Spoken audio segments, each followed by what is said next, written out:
Assalamualaikum warahmatullahi wabarakatuh. Hai, perkenalkan nama aku Erika Yunisa Pratiwi dengan NPM 2253024001 dari kelas C. Nah, di sini aku tuh dari kelompok 4 pada praktikum mikrobiologi. Nah, aku bakal menjelaskan sedikit mengenai pengenalan alat laboratorium dan sterilisasi. Tentunya kita tidak asing lagi ya dengan alat-alat yang ada di laboratorium dan apa itu sterilisasi. Nah, di sini tuh aku bakal menjelaskan mengenai pengertian sterilisasi, tujuan sterilisasi, atau teknik sterilisasi. Jangan lupa nonton ya. Pengenalan alat laboratorium dan sterilisasi. Di sini tuh aku akan menjelaskan mengenai alat-alat apa aja sih yang ada di laboratorium dan apa sih itu sterilisasi, tujuan sterilisasi, dan teknik sterilisasi.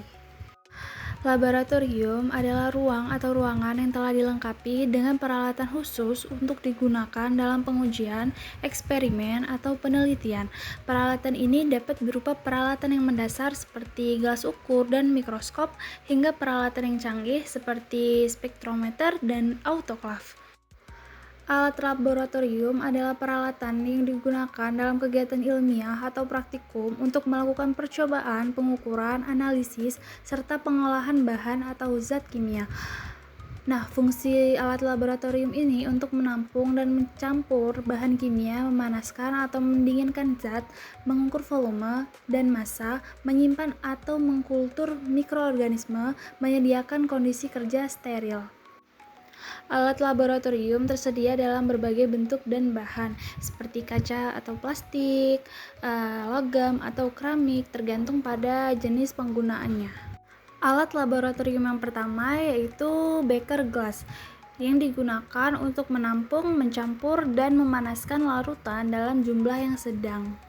Yang kedua, ada tabung reaksi yang digunakan untuk mereaksikan zat kimia dalam volume kecil serta dapat dipanaskan secara langsung. Yang ketiga, ada jarum Ose yang digunakan untuk mengambil dan memindahkan mikroorganisme dari satu media ke media lainnya secara aseptik. Erlenmeyer yang digunakan untuk mencampur dan menyimpan larutan serta mempermudah proses pengocokan tanpa tumpahan. Selanjutnya ada gelas ukur yang digunakan untuk mengukur volume cairan secara kasar atau semi kuantitatif. Yang selanjutnya yaitu bunsen yang digunakan sebagai sumber panas untuk pemanasan zat serta sterilisasi alat melalui pembakaran langsung. Nah, selanjutnya ada autoklav yang digunakan untuk mensterilkan alat, media, dan bahan lain menggunakan uap bertekanan yang tinggi.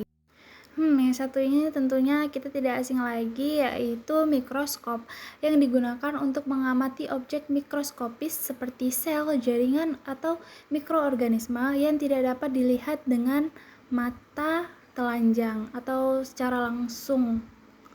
Selanjutnya ada volumetri dan bulb. Pipet volumetri digunakan untuk mengambil larutan dengan volume yang sangat akurat. Pipet bulb digunakan sebagai alat bantu untuk menarik cairan dari dalam secara higienis. Yang selanjutnya ada pipet tetes yang digunakan untuk meneteskan larutan dalam jumlah kecil secara bertahap. Yang selanjutnya yaitu koloni counter yang digunakan untuk menghitung jumlah koloni mikroorganisme yang tumbuh pada media padat seperti cawan Petri. Selanjutnya ada hemositometer yang digunakan untuk menghitung jumlah sel secara mikroskopis seperti sel darah atau sel mikroba. Nah, selanjutnya ada inkubator yang digunakan untuk menyediakan kondisi suhu yang stabil guna menunjang pertumbuhan mikroorganisme atau kultur sel.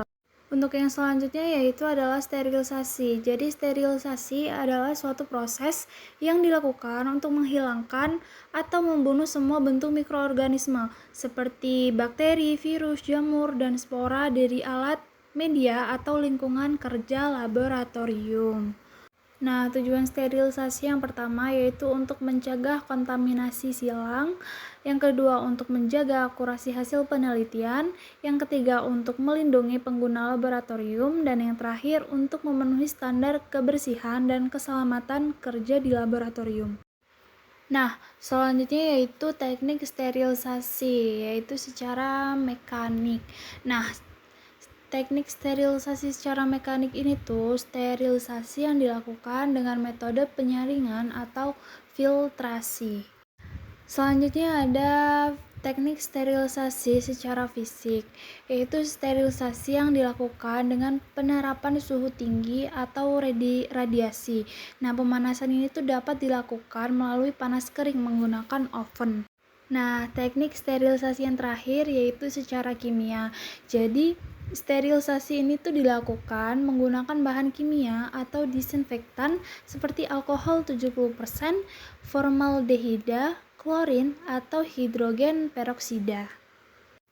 Sekian yang dapat saya sampaikan mengenai pengenalan alat laboratorium dan sterilisasi. Terima kasih sudah menonton. Saya akhiri. Wassalamualaikum warahmatullahi wabarakatuh.